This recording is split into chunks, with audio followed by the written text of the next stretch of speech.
As a co-founder, it is so important for you to understand your finances. People were busy doing the work and it was costing us money. So we went from being a demand marketing agency. We did social media, content marketing, and public relations. The agency world, clients just want to talk. And for what reason? Hey, could we get an hour-long phone call every week? It's like, no, you don't need that. And I hated those calls because there was so much pressure to show up and be like, I'm going to just read this report to you that you could read with your own eyes. Like, what's the point?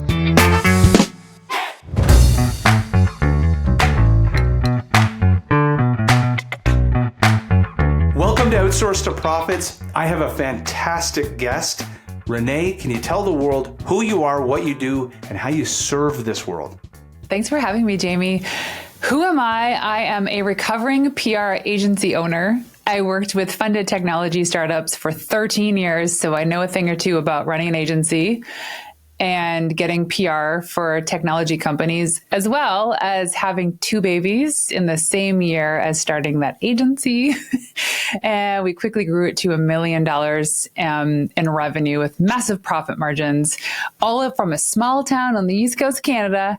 I currently live on the West Coast and have graduated from the world of agency life into the world of podcasting and running my first big inaugural event here in Kelowna in June for female entrepreneurs. This is fantastic. Now I'm being judged as I wing things on podcasts. There's no real system to this. But what we want to dive into is something really important on the financial side of the business. This is not a time to roll your eyes and tune out. And I'll tell it through a story. As a founder of 3 agencies, I had the financial acumen of a 6-year-old and unfortunately didn't understand that as I kept adding teammates, specifically like my marketing team, $1 million budget in the marketing team in human capital horsepower, I didn't realize how much strain and headwind that was putting on my sales and marketing efforts. The amount of minnows and tunas, we'll call it $20,000 and $50,000 deals, couldn't make up the delta. I had to start winning ACV deals in the 6 figures. I had to win $1 million Microsoft deal just to be able to make payroll because I kept stretching myself thin with the cost of labor. Now, Renée, you have a model. You were talking about where you acquired this model, how you learned to perfect and use it as a daily metric for yourself. Can you talk about the labor efficiency ratio? What is it? Where did you learn it? Just go down a rabbit hole. This is so important for founders to be able to deploy into their business. So it's a Greg Crabtree concept from his book, Simple Numbers. And I'm much like you, Jamie. I'm not the financial numbers whiz of the business. That was my co-founder. And we were such a great yin and yang. But as a co-founder, it is so important for you to understand your finances. And because there's some level of responsibility. And I'd show up to these meetings, my eyes were crossing. I'm like, what am I looking at? Oh, there's so many percentages. Like, what's going on? I said, give me one line I need to look at. That's my responsibility. And tell me about it. And that was the labor efficiency ratio. Essentially, it speaks for itself. How efficient is your labor?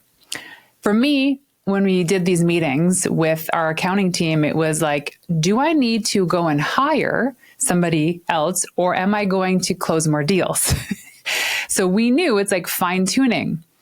The more we got deeper with this and really fully understanding the analytics when it came to LER, we started to notice maybe some things that we were doing contractually that was busy work that actually had no ROI. People were busy doing the work and it was costing us money. So we went from being a demand marketing agency. We did social media, content marketing, and public relations. And when the LER ratio was really high, meaning that our team was overworked, I had to really kind of boil it down to really understand, where are we actually making money as a company? It turns out there's the ROI for social and content, the way that we were doing it was so low versus PR. So then we just doubled down on being a public relations agency. We could charge the exact same thing and not offer so much, which allowed us to do a much better job and we got bigger media wins for our clients. Our team was alleviated. Now there wasn't pressure to be writing blog posts and doing social content because they were just focusing on the task of PR. So then there were months where we may have dipped into the red, and that's okay when you're learning, especially the early days, because we had too many people and not enough contracts. And like the agency world, if you don't have it dialed in, you're hiring people and then you're laying them off, and then people are going sideways or they're going backwards. And that's not a way to scale a company. You have to dial in sales to the people that you have hired. And even if that means that you're not hiring employees, you're hiring part-time help or contractors, that's fine. But figuring out these numbers for me was the game changer. Everyone else could figure out the other stuff. Like, how much are we going to be charging for certain packages? For me, it's like, is the team good? Is it fine? That's great. Then I can go out and make more sales. And it took us like a year and a half to figure this out. And when we finally did, I could go close deals and secure them a start date 2 months out, as opposed to right away. And that allowed us to, some contracts were ending, some clients were moving sideways, or we're hiring new people so that people weren't overworked or our revenue wasn't going into the red every month. And so we figured it out, and our team was happier that way. And it wasn't about like making more revenue. It was actually focusing on being more profitable every month. That was the goal. I know there's a lot of us that jump into the world of business and we're looking at how much money can we make, disregarding how profitable we can be. And for me, the labor efficiency ratio was the key to really fine tuning how we could be more profitable.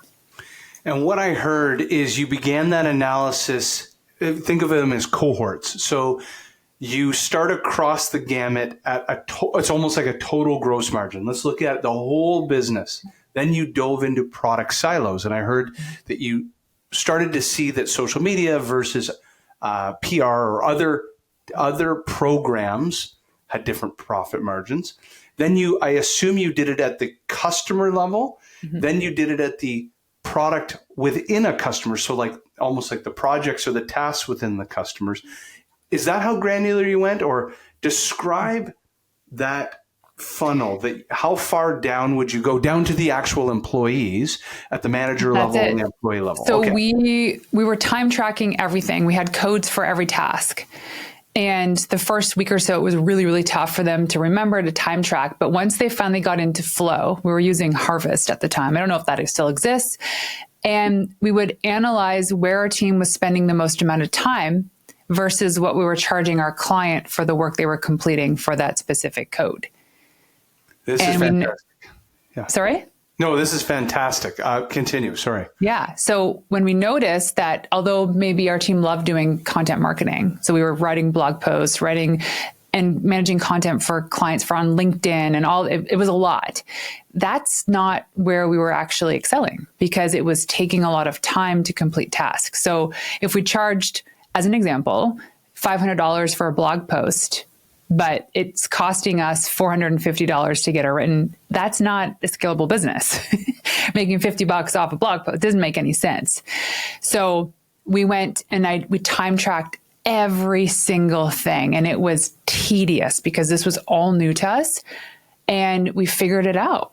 We're like, we're going to get rid of these things. You don't need to do these things. It's not doing anything for the client anyways. It's just busy work. So why don't we just double down on the things that we're good at as a company, deploy the tasks internally to the people that know how to do the work well? Bob's your uncle. This is fantastic. So as we begin this journey, let's now talk about a work back schedule towards success. Yeah. What I'm hearing is none of this is possible unless A, we start time tracking, and we're most likely going to need to color code tasks into buckets.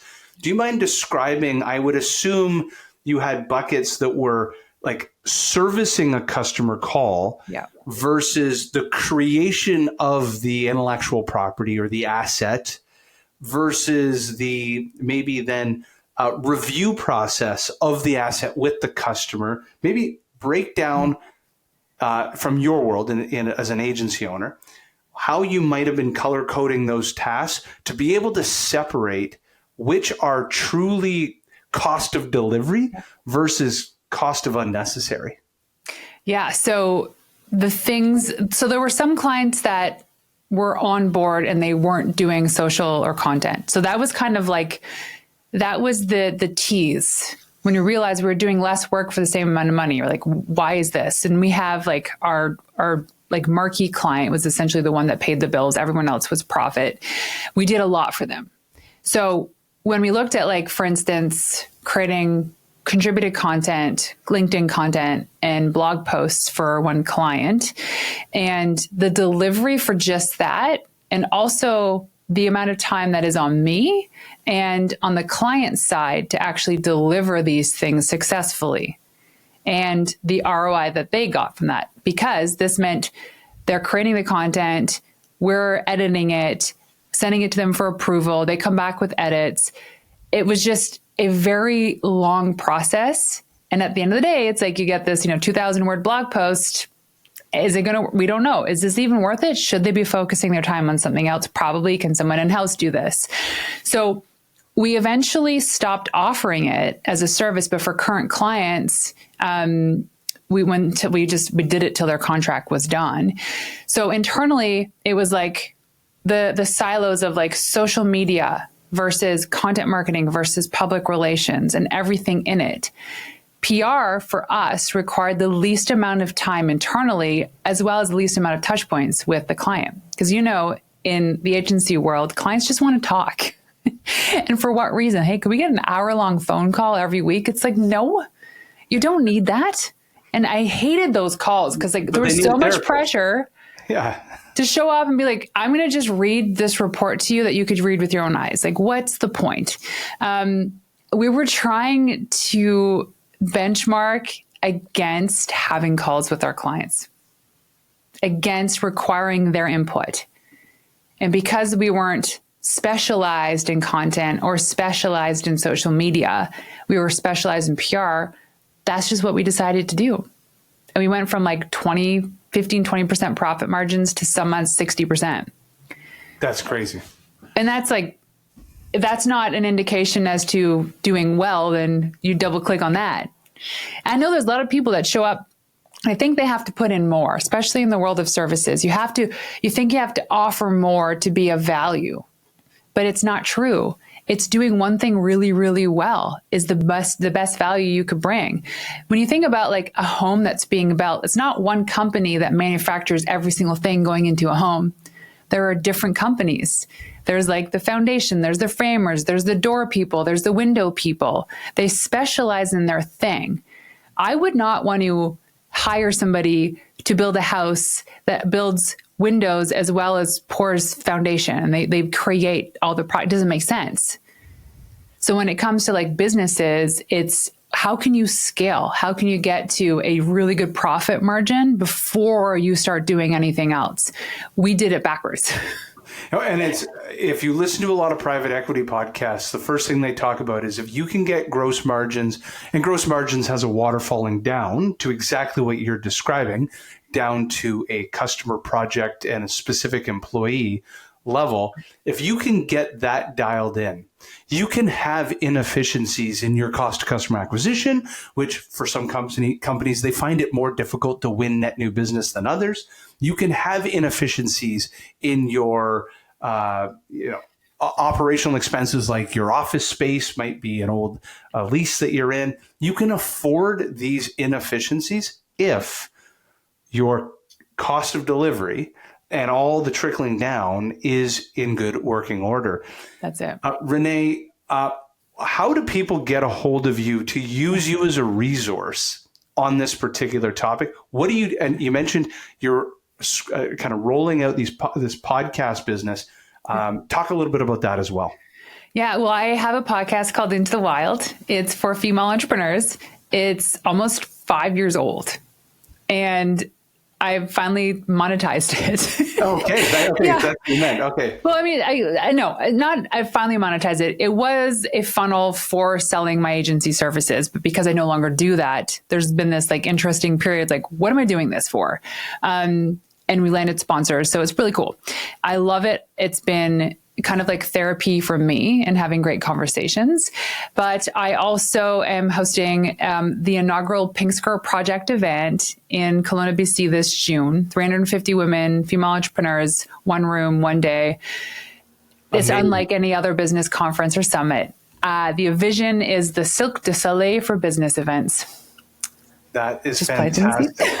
Well, for our female listeners who are entrepreneurs, please check that out. Renée, how do people get a hold of you tactile?